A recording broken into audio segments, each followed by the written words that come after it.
Devono stare al loro posto, se si deve dare qualche cosa lo fanno nella loro terra. E lo voterà Salvini? Ma di sicuro sì. Noi siamo una delegazione dei consiglieri di maggioranza, siamo accanto al nostro sindaco. Noi crediamo veramente in questa risorsa. Oltretutto ricorderei a tutti coloro che ne parlano. I siciliani stiamo morendo, dite a lui, andate voi a casa. Abbiamo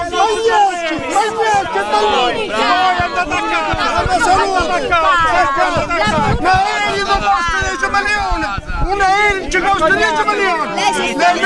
Sono un produttore, sono favorevole a Salvini, sono comunista.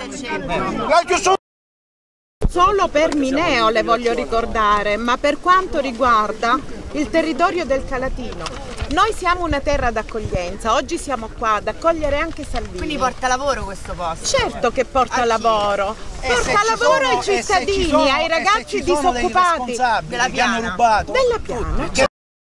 Tu ti vergognare, perché sei venuto a Mineo, perché sei nessuno! Ma non vuoi manco mai a te giocare! Siamo la Lega! Non vuoi manco mai a te giocare!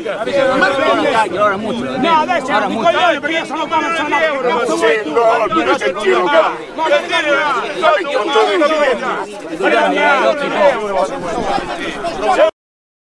Si è dimenticato che il Cara lo ha voluto l'allora ministro Maroni, il suo compagno di partito, senza neanche chiedere il permesso alle persone che stavano là sopra, che l'hanno dovuto accettare. Quindi solo questo gli vogliamo oggi ricordare all'onorevole Salvini.